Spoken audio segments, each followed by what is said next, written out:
یو خبر داوا چې کم خلق او کسبانه قربانی کوي نو دغه د یو سړی پیسې چې حرامي وي نو د نورو قربانای څه پوزیشن ده. مسله دا ده چې ته وو کسانو کې د یو سړی پیسې حرامي وي نو د شپږوم قربانی نه کیږي. دویمه خبره داوا چې ابراهیم علیه السلام د زوی د علالولو په ټیم کې چې د سترګې تړلې وي دا ورته چا ویلی؟ هغه شاید ما خبره کړې وه چې دا ورته زوی ویلی چې پلاره ما چې څه وخت کې علاله نو خپل سترګې وتړه، اسنه چې د علالولو په ټیم کې ستا او زما سترګې مخامخ شي نو زما په علالولو به دې زړه ونشي او خدای به درنه ناراض شي. دا خبره زړه کې چا چولې وه؟ دا خبره د زړه کې خدای پاک اچولې وه د زوی ته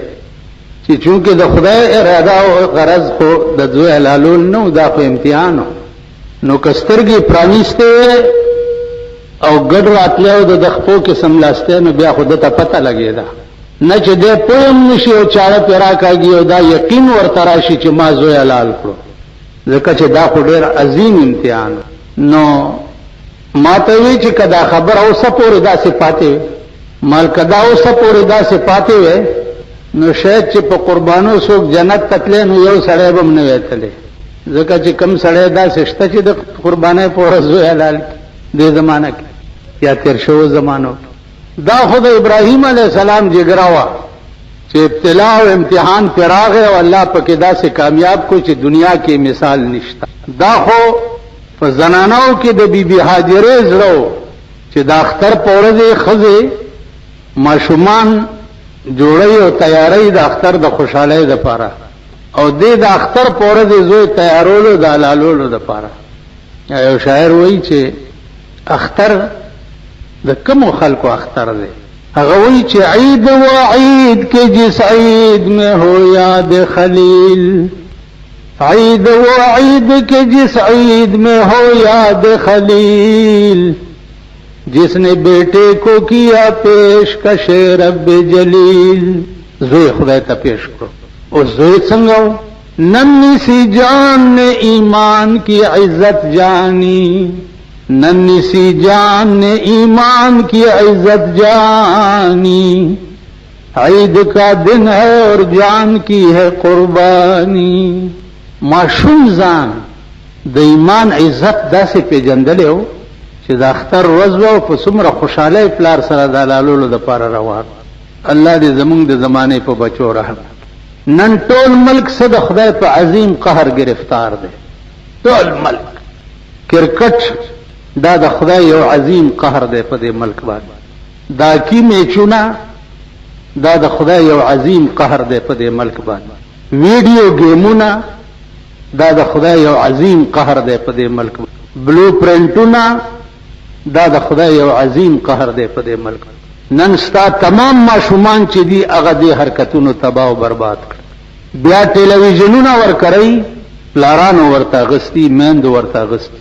ټوله شپه بیا د کرکټ او د اکی میچونو ته ناستي او ګوري. یو ملکو چې هغې ته جرمن وایي د کرکټ میچ چې وکتو ماښامه پورې لوبه وشوه هېڅ پته ونه لګېده. تھرو آؤٹ ملک یې د کرکټ میچ بند کړو چې داسې شی دی. نن تاسو خپل اولاد ته ګورئ، دې نه پس به څه جوړېږي. بیا که چېرته په مالت کې واده راشي بیا هلکانو سال جوړ کړی. نو عزیزانو عرض مې دا و چې د ابراهیم علیه السلام زوی د 12 کالو اسماعیل به مونږ کوم ځای نه پیدا کوو بچیتوب دپاره، او ابراهیم غوندې پلار به کوم ځای نه پیدا کوو، او هاجرې غوندې مور به کوم ځای نه پیدا کوو. بس یو افسانه وه تېره شوه. اخترونو کې مولیان وایي په جوماتونو کې او تاسو یې واورئ هېڅ نشته. وخت نه یې راغلی در باندې. وخت راشي بیا د ایمان امتحاني. د لور واده دي وي هغه وخت کې د ایمان امتحاني، د زوی واده دي وي هغه وخت کې د ایمان امتحاني. د لور په واده کې تمامې ښځې ډمې شي، د زوی په واده کې تمام سړي ډمان شي. پنګیري پکې روان دي. خدای دې قربان که ستا دې ګیرې نه خو د سپي لکۍ ښه ده، د سپي لکۍ دې دلته ځوړن کړی وی ښه به وه او نه دا ستا ګیره سپینګری ما ته وې جنج کې روانو ول تا ګیرو په سبد ویلې ما د ګیرو د اوس مې در باندې نه رسې کړي اوسې در نو باسم د ګیره ده مال یو طالب ته یو خان ویلې چې ستا د ګیره خدا که زما د سپید لکای خدا هغه ورته خان ما ته پته نشته وی چې ولی وی کایمان تیر کو خو زما د ګیره بستا د سپید لکای نه خای او کایمان تیر نه کو نو بیا ستا د سپید لکای ته خدا کومه ګیره چې ایمان تیر نه کې هغه نه د سپید لکای خدا چې مرکېدونو د مرګ پټین کې ورته پته ولګیدا چې د ایمان تیروم لګي احوال د آخرت په منکشف شي د ځنکدن پټیم کې او پته ورته ولګي چې د ایمان تیرو وصیت یو کو چې زما جنازه د پلانی خان د کور لاندې تیر کړي چې د کور لاندې تیر کړه ولل ته لګو دروي د جنازې نه ورته आवाज وکړ فلانی خانا استاد سپید لکای نه زما ګیره خشوا ایمان تیر کو تاسو خیال را نو زما عزت مندو عرض میں داو چې خدای ته ګورئ خدای ته وګورئ په دې لار از ګورم ډټسن کې ناشتي شابه جنډې لګوږي شنه بوټي پکې کی چرته کالام ته روان دي مدین ته روان دي سیل ته مسلمان د پاره سیل شته پرون راته یو سړی ګیراو کوي اختر مبارکه ته درغلې مته خو رونه وته ماته صد پر ملما خو یو جمعه مخکې دا اعلان کړو چې لار لنډوي کار دې سو اختر مبارک شو اختر مبارک شو اختر مبارک اختر دې ستا کفر وکړي نو عزیزانو عرض مې داو چې مسلمان د پر سیل نشته یو صحابي راغی رسول الله صلی الله علیه وسلم په ما ته اجازه تو چې زلک سیل وکم ول بچیا مسلمان د پر سیل نشته د مسلمان سیل چې دغه جهاد فی سبیل الله دی یا د جبه جهاد کوا یا د عمل جهاد کوا ول ما ته اجازه تو چې ځان خسی کړم چې ما نه چرته زنا ونشي او ګناه را نه ونشي هغه ورته روجی نسا شهوت بدین مغلوبی او ثواب بدین کی دا پیغمبري نسخې دي او پیغمبري علاجونه دي بهر تقدیر خدای دې راته معافیو کی چې مونږه څه غلطیاں کړې دي یا څه غلطیاں را نشوي دي کوم ځای چې زه اوسېږم هغه خلک یو خبره ما کړې و نن سمره مدمخ کې چې د مړي خبر ګرځول او اعلان کول چې دی دا شرن ناجایز دي مړی وشو چټای باندې لګي کلو ته فلانی خان فلانی خان فلانی خان فلانی خان آپ کو مطلع کیا جاتا ہے کہ فلانی خان کا باپ مر گیا ہو فلانی ٹائم اس کا جنازہ ہے مر گیا بس مر گیا دا مړي خبر دی لوډ سپیکر ورته سپیشل ساتلی یو ضروری اعلان ووري د پلانی د ترور د مور نیا چې دا په حق رسیدلې ده او په 4 بجې به جنازه تاسو ټول ته اطلاع ده چې جنازه کې شرکت وکړي یو ګوښتي اعلان لم ساتلې ويکرهو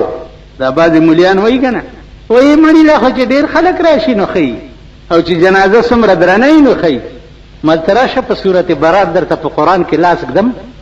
او ته په لاس کې ده چې تا دې مړي جنازه د زړه نه کړی ده د زړه نه دی ویلي چې دا مړي د خدای وبخي ویل دا جنازه مې ونکړه مال ستاره کې درد پیدا شوی چې خدای زتا ته جرګه کومه چې دې مړي سره بیګاله خما ملاو کا دا تاسو پړو کې راغلي او ټول په ایمان جنازو کې خو ولاړ یې کنه واه باړې والا الله اکبر چغبوي انور الله اکبر دم په ځل کې دې کې درد پیدا شوی دی چې خدای دې مړي سره به بیګاله څه چل کی مونږ ټول درته جرګه راغلی دا چاړه کې راغلی نو انما الاعمال بالنیات ته کنه جنازه خو یو عمل دی او چې ستاسو نیت دانو نو دا جنازه دی بالکل فضول دا څه شي ضروری اعلان ووريو پلانی له چټه او پلانی له چټه او پلانی له اریان بشي زه دې خو ما درته وی چې سپکی پیخ نه نن پرون ماته یو کارت راغلی ډېر په شوق او په مینه راولې غلې چې اختر دی مبارک شو پلان چې می پرانیستو پاغه کارت باندې د جینای فوټو چاپ دی د جینای او دا یو په پزما کړه دا یو ودا سوچتا دا د اختر مبارکه کارت ما تر علیږي دا څه خلق دی د واده کارت ما تر ولېږي او د دمو فوټوان په چاپی دا د سړی ځامن دی یا دا بنی آدم دی نو عزیزانو عرض مې داو چې په خدای قسم پښورونه یو پښ وای پښو ترغه پورې شیخ ای چې په مګو نه یې پیخه پښو زبرګا دا او نه کدا او ته ورته مګه لګه مخامخ وخایا بیا وګوره چې دا پیشو څه کوي. موږ د پیشو ورونه یو، سره باندې پیښ نه دي، چې را باندې پیښ شي بیا د ځان تماشا کوه چې ستا غصبرګي څه شوه او ستا غ ولایت. اوس به کوم ځای نه پیدا کوي چې ورځ دې تېره په شومی کړه شپه له خوابه، ورځ دې تېره په شومی کړه شپه له خوابه، خدای به کله یادوي خانه خرابه. ورځ دې په څه کې تېره کا او شپه دې په څه کې تېره کړه نو خدای به کله یادوي. ورځ دې تېره په شومی کړه شپه له خوابه، خدای به کله یادوي خانه خرابه. که پوهېږي په شتاب شتاب دې تللي روانې بل طرف ته روانې، که پوهېږي په شتاب شتاب دې تللي غافل مشه د دیدار له شتابه. په هغې جهان به سرنګ جواب ورکړي، په هغې جهان به سرنګ جواب ورکړي چې په دې جهان عاجز یې له جوابه. د کاغذ په کشتۍ سیل بکړي تر کمان، کشتۍ دې جوړه کړې ده او د کاغذ ده او په اوبو کې پې ګرځي، نو کاغذ څومره سات اوبو کې بچ پاتې کی، نو ژوند خو د کاغذ کشتۍ ده که نه. د کاغذ په کشتۍ سیل بکړي تر کمان، دا کشتۍ به د مرګ کاندي غرقابه. چې افتاب یوه نیزه شي بیا به څه کړې، چې افتاب یوه نیزه شي بیا به څه کړې، اوس چې سوري لره درومې له افتابه. اوس چې نور وګوره سوري ته منډه وی، نو چې دا نور یو نیزه د ځمکې نه اوچتي په دغه وخت کې به بیا څه کوي. او دا خو د خدای بندګانو، زما دې په خدای قسمي چې هیڅ شی دومره یقیني نه لري لکه دا زه چې وایم. او دې ګړی ته وګورئ، یو سکند چې تیر شي، یو سکند ما 1 بجې تقریر شروع کړی او 60 منټه یو دا 60 منټه چې تیر شو چې 60 کروڑه روپۍ زه ورکم، دا 60 منټه به را واپس کړم. 60 اربه روپۍ چې ورکې دا 60 منټه به بیا په خپل ژوند کې را واپس کړي، به دا تیر شو ورنږدې شو. چې افتاب یوه نیزه شي بیا به څه کړې، اوس چې سوري لره درومې له افتابه. په ازار د چا راځي مشه رحمانه، په ازار د چا راځي مشه رحمانه. که خلاصې په قیامت غواړې له عذابه، ته چې هره ګړی غم د سیم او زر خورې، ته چې هره ګړی غم د سیم او زر خورې، زه دې هره ګړی وینم چې خپل سر خورې. سیم او زر پیژنئ؟ سره او سپین 24 غنټې زمونږ تصور چې دی هغه د سیم او زر دی. 24 غنټې د دنیا تصور دی. نو دی وایي چې ته چې هره ګړی غم د سیم او زر خورې، زه دې هره ګړی وینم چې خپل سر خورې. عقوبت به د یو خڼ د سینې وځي، عقوبت به د یو خڼ د سینې وځي، ته چې تل په هر یو خاخ باندې ثمر خورې. په هر د ونې په ډکي چې کېنې او میوه خورې، یو ورځ به دا ډکه ستا په سینه نه نوځي او ته به مړ شې. عقوبت به د یو خڼ د سینې وځي، ته چې تل په هر یو خاخ باندې ثمر خورې. و بې انصافه که چا تله د انصاف په لاس کې درکړه، که چا تله د انصاف په لاس کې درکړه، نو خپل خر او د بل اس به برابر کې. خپل خر به د بل د اس نه بهتر، دا زما خر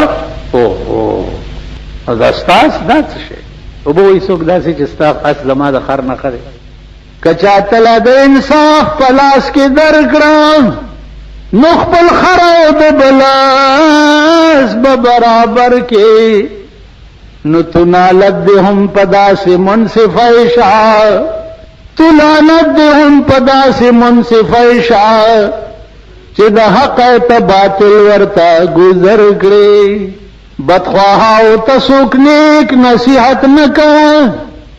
بدخواها او تسوک نیک نصیحت نکا رحمان ستا په غم شریک دې کبا ورکړي او به کی څوک راځي زر تخپل دغه نه کوم وړو کې اختر کې درک امامون زکو او لاس ماس چې ملاو شو دا خلک ولاسونه ملاوي ډېر یو سړی راغی ما سره کېناستو چې تا سره مې وایه وستا پلانې پټې دی په کلي کې مالاو ویلا شپېته کاله وشو چې زما پلار نیولی و پټې هم درته پاتې او 10,000 روپۍ دغه پټي 80,000 روپۍ دغه پټي آمدن دام واخله ما ته وایي مال ښه ویلی مال په مسله ناست یم زما د خدای په ذات قسم چې دا 80,000 روپۍ مې هم درو بخلې او هغه پټۍ مې هم درو بخلې ویلې ولې مال بس چې تا کې دومره لوی ایمان دی چې ته د 18 کالو فیصله ما سره کې نو زم د پیغمبر په مسله نن تا سره د ایمان ثبوت درکو خو به کې څوک داسې زما عزیزانو هر کار آسان دی خو په امتحان کې کامیابی ډېره ګرانه ده هر کار آسان امتحان راغی قرآن کې راځي ولمن خاف مقام ربه جنتان ولمن خاف سورۃ رحمان کې وګورئ الله وایي چې کم سړی چې په یو ګناه قادر شو او تیرستو شو چې دا خو ګناه ده نو چې د خدای د یاري په ګناه قادر شي او تیرستو شي نو الله وایي نور جنتونه خو پرېدا په قیامت کې به اعلان وکم چې دله انعامي 2 جنت ورکړي دله 2 جنت انعام ورکړي او ګناه قادر څه ته وایي ځوانې خط تکړه چوبره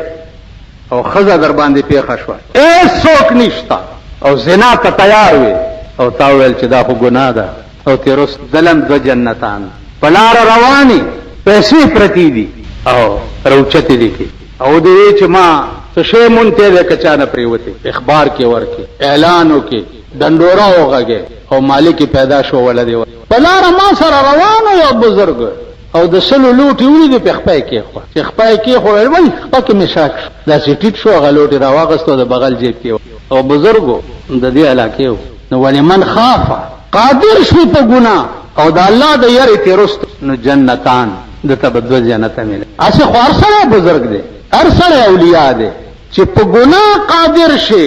او د قدرت نه بعد ګناه پرې دی اسلام داشه او ایمان داشه اسلام یوازې منځونه نه دي اسلام حجونه نه دي ایو فریضه ده چې خدای په سړی خېده کې به کتمري او کچوي زکاتونه نه دي ایو فریضه ده ستاده مال اسلام دا دی چې په ګناه قادر شي او دا ډېر ګران کا امتحان در باندې راغو پکې کامیاب شو په ابراهيم عليه السلام امتحان راغی او حکم شو چې الله کزوي دي راوي نو قران هغه خبره څنګه خونا کوي چې فلما اسلم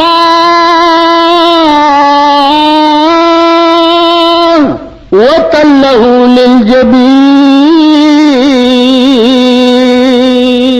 فلما اسلم ارکله چې پلار او زوی دواړه د الله حکم ته گردن نهاد خدای تعالی چې زوی حلال کړه دی ولاړ دی زوی خدای تعالی چې مالال کی دا تیار ہے وتله للجبين ابراهيم ما ورته आवाज وکړو چې ابراهیم قد صدقت الرؤيا خوب درشتي کو امتحان کې کامیاب شي په غوسه کېږه ما نو عزیزانو د امتحان په وخت کې کامیابی چې ډېر ګران پر دې مال در باندې پیښ شو الله دې امان توبه ایمان دې ته وایي تاسو ورشي دا د منبر خبره ده ورشي زما کلی کې زما پښتنه بیا پیاله نه غستې د درې په بازار کې یو سړی راغی چې تا زما پلار ته 300 روپۍ ورکړې وي تا پلار نه پټکې دا پټې نیولې او دا 400 روپۍ والا چې د پلار غاړه مې آزاد مال بچیا چې په کم ټیم ما ورکړی وي په مغه وخت مې ورته بخ دا ما د چا په مذهب عمل کړی